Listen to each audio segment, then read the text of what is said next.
2019 के लोकसभा चुनावों में भारतीय जनता पार्टी को पश्चिम बंगाल में अप्रत्याशित सफलता मिली थी, लेकिन 2024 के चुनावों में ऐसा नहीं हुआ। 2 सीटें उसे 2019 के मुकाबले कम मिली, लेकिन 2024 के 2 साल बाद यानी कि इस साल विधानसभा चुनावों में तृणमूल कांग्रेस से दोगुनी सीट भारतीय जनता पार्टी पाई और सरकार में यहां पर आई।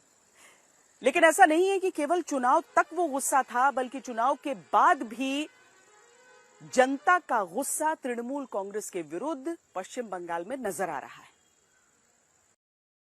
गुंडागर्दी, हिंसा, सिंडिकेट, भ्रष्टाचार, कट मनी,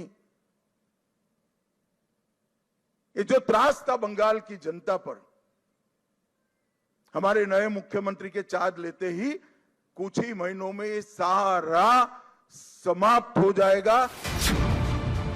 अमित शाह के इसी वादे को शुभेंदु अधिकारी पूरा करने में जुट गए। बदले बंगाल में जनता ने भी मोर्चा संभाल लिया। ये पश्चिम बंगाल का कूच विहार, जहां आम लोग लाउड स्पीकर से बंगाल में बदलाव का ऐलान कर रहे हैं। दावा कर रहे हैं कि तृणमूल कांग्रेस की जिस पंचायत समिति ने आवास योजना के नाम पर कमीशन वसूला है, उसे 4 जून तक वापस कर दिया जाएगा। सवाल है कि क्या ये बंगाल में कट मनी की वापसी की शुरुआत?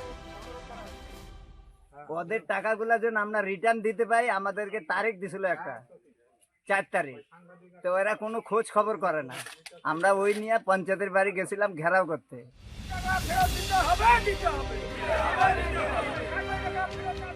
कूच बिहार में कटमनी देने वाले लोगों ने तृणमूल कांग्रेस की स्थानीय पंचायत सदस्य ज्योत्सना बर्मन के घर पर जबरदस्त विरोध प्रदर्शन किया।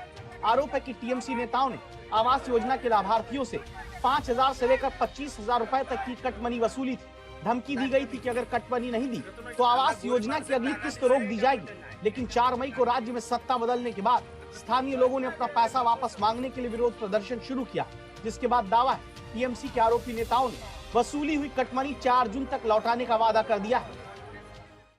जिस प्रकार से टीएमसी के नेताओं के, कॉरपोरेटर्स के, विधायकों के चेले चपाटों को जनता आड़े हाथ ले रही है, क्योंकि किसी भी सरकारी योजना में, आवास योजना या कोई भी और योजना में लाभार्थी से ये कटमनी और करप्शन करते थे, पैसा लेते थे, घूस लेते थे, ब्राइब लेते थे, उन्हीं को उनका अधिकार देने के लिए 30,000, 20,000, 40,000 रुपए। और अब जनता का आक्रोश फूट पड़ा है।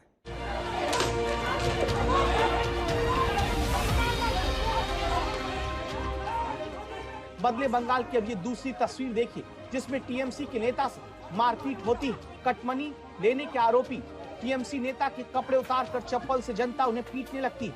ये मामला बीरभूम जिले के दुबराजपुर नगर पालिका के वार्ड नंबर 6 का। आरोप है कि सरकारी आवास योजना में घर दिलाने के नाम पर आम लोगों से यहाँ पर 10,000 से 30,000 रुपए टीएमसी के राज में उनके नेताओं ने वसूले थे।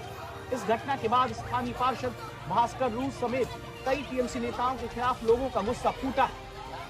स्थानीय सूत्रों के मुताबिक लंबे समय से आवास योजना का लाभ दिलाने का भरोसा देकर पैसे लेने की शिकायत सामने आती रही। बुधवार को अचानक नाराज लोग पार्षद के घर पहुंचे। हालात तनावपूर्ण होता देख भास्कर रूस वहां से निकल गया। मौके पर मौजूद उनके करीबी दूसरे नेता संजय गड़ाई को लेकर लोगों का विरोध बढ़ गया। आरोप है कि उत्तेजित भीड़ ने उनके साथ मारपीट की है। पश्चिम बंगाल में जनता का गुस्सा 7वें आसमान पर क्यों है, उसे समझने के लिए इस आलीशान घर को देखिए, जिसका नाम टी गैलेक्सी हाउस है। बताया जाता है कि आलीशान महलनुमा घर बंगाल के उत्तर 24 परगना जिले के खरदाहा विधानसभा क्षेत्र में टीएमसी के प्रभावशाली नेता का है, जिसने दावा है कि कटमनी लेकर न सिर्फ महल जैसा घर बनाया, बल्कि अवैध संपत्ति जमा कर रखी है। इस वीडियो के आधार पर कहा जा रहा है कि यह आलीशान महल कटमनी के पैसे से बनाया गया, जिसमें जनता से जबरन वसूला गया पैसा लगा है। दावा है कि सत्ता का रौब दिखाकर अब तक तृणमूल कांग्रेस के नेता और बांदीपुर ग्राम पंचायत के उप प्रधान प्रसेनजीत साहा ने आम लोगों को धमकाकर खूब वसूली की और इस तरह की संपत्ति बनाई।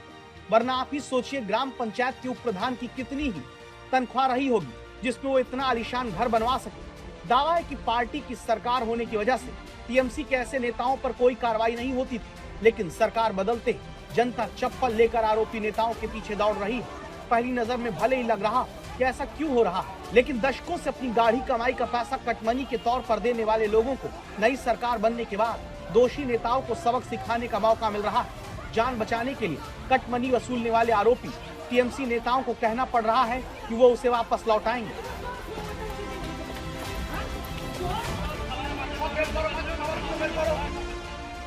पश्चिम बंगाल में जनता के गुस्से की एक और बड़ी वजह तृणमूल कांग्रेस के नेताओं पर सरकारी राहत सामग्री लूटने का आरोप। उत्तर 24 परगना के हिंगलगंज विधानसभा क्षेत्र के दुलदुली ग्राम पंचायत में राहत सामग्री टीएमसी के नेताओं के घर से मिली।